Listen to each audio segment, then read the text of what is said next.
Hey everybody, David Moore here. Wanted to share a few more thoughts about shared governance. I want to emphasize this idea, sort of the groupings of a president and the board and faculty, and how they really can work together.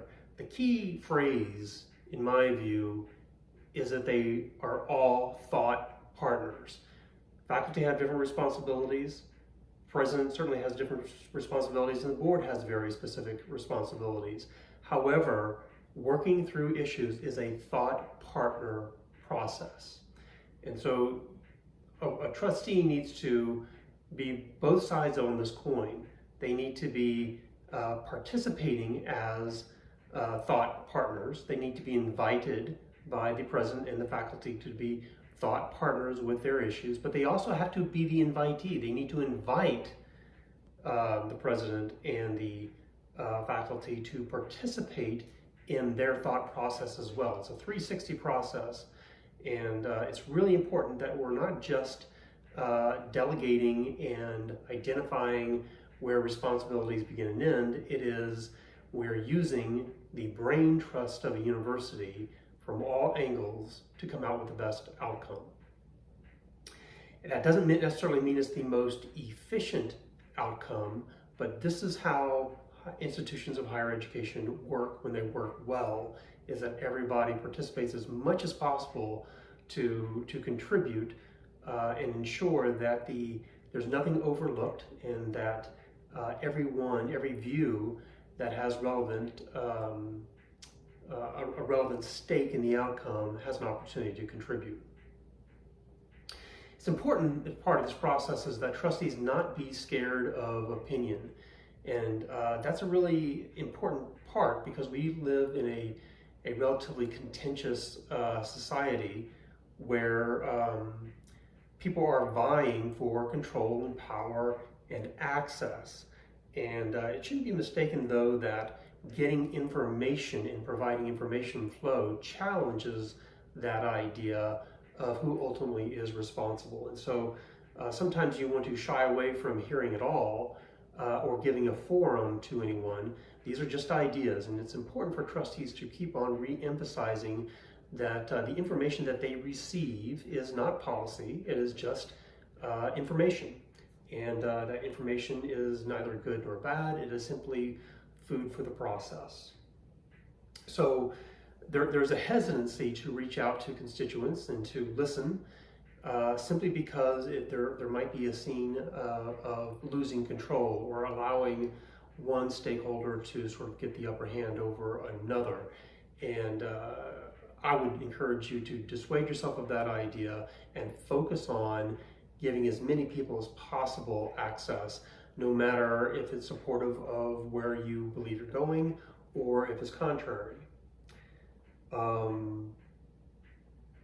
This is not just for people accessing the board and providing information, but materials. It's important that you have a wide variety of information sources. It's important that you have someone on your side who is not part of the president's staff, that is able to provide some information, go out of their way to provide some contrasting views, go out of their way to sort of work through logically whatever issue is before you.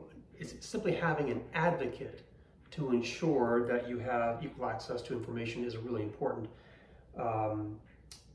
opportunity.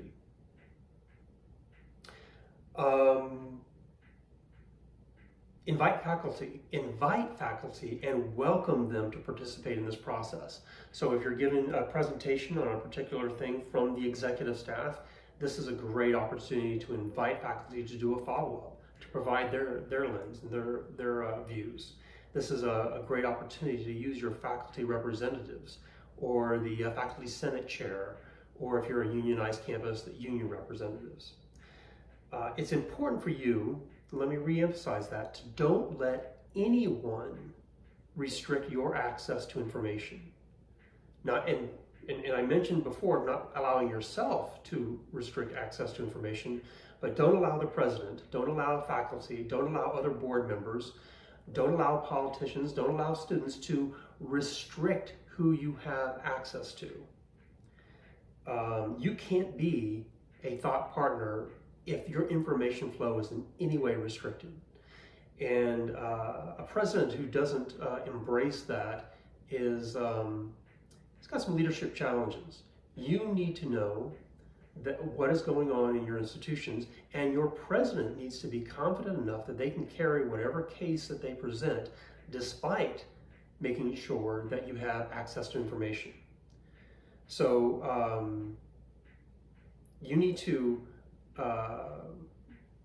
share and have control over what information you have, as long as it's not legally restricted, but also to welcome information from other sources. Who you meet with cannot be restricted. What you read cannot be restricted. Meeting with others and community members and stakeholders unchaperoned is important. And if you have partners on the executive staff that always want to chaperone you and be in the room, well, that's a dangerous kind of way of getting information. That's not to say that you keep the secrets of who you're meeting with. It's important that there is complete transparency and a heads up about who you're meeting with and when and why, and so that there's no surprises. But that is different than being controlled or chaperoned. I also like to suggest that you provide a certain amount of information for your own ability to share information that the board has. What decisions are being made by the board? A simple courtesy, and sometimes it's a legal requirement, is to provide, for example, an agenda, a detailed agenda a few weeks before a board meeting. Make sure the board gets out about that, and that those agendas are complete, and that there are no surprises there. What are the timetable, not only for being presented information, but making a decision? So oftentimes, unfortunately, boards who get information at a meeting and are expected to make a decision on those or pass a resolution on those items that very meeting. So you don't have time to do your homework, and you don't have time to get input from other people. And it's a surprise that something was passed by the Board of Trustees instead of there is a timetable. Also, the timetable for review of decisions. Boards generally do not do a very good job of retroactively exploring the decisions that they made and what their impact was. And it's important to, as part of your process, to provide your constituents with some information about how you will determine whether a decision was a positive one or a negative one, or whether it needs to be revisited, and on what timetable and what conditions can data be shared about that.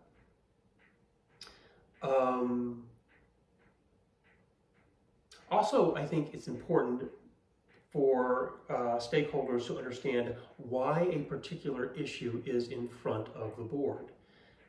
There are some decisions, in fact the majority of decisions, are relegated to the faculty, and most importantly and most often relegated to the presidency.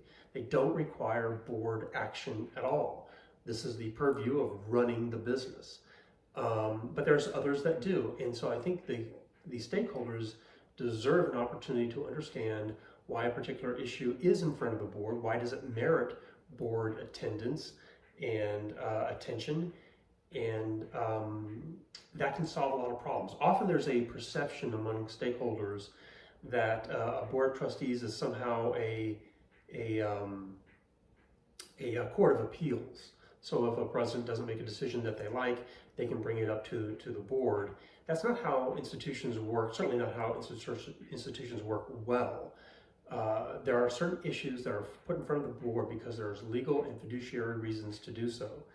Other decisions simply are relegated to the presidency, and the president has full authority granted by the board to make those decisions and implement them. And there is, just because you may not like or appreciate a particular decision, doesn't give a stakeholder a right to petition the board to change that decision. A board that would change decisions simply based on some constituent not liking that is going to find themselves with a president who is put in a box and not able to do their job. So you want to make sure that everyone understands what it takes to bring something to the board, what kinds of decisions the board is capable of making and interested in making, and that's a really important part of the puzzle. Now, someone may not like a decision and object to the way it was made, or that there wasn't proper information flow, or that there wasn't consultation, or that it simply was an example of a continuing pattern of poor decisions. Those are the things that are good information for the board to consider. That doesn't mean that they're going to be in a situation, or that you should put yourself in a situation for immediately overriding any particular situation. Those kinds of items are good items for a growth pattern, or professional development for an executive that the board can encourage. Anyway, shared governance is critical, and it's often seen as an inconvenience, and it's often seen as something different among the three main constituencies that I've been talking about. So as a trustee, I encourage you to try to close that gap and get the information that you need to make your decisions, and provide information that you have to your community so that they can participate in as meaningful ways as possible. Okay, if I can be of any help on your trustee journey, let me know, and we'll end there.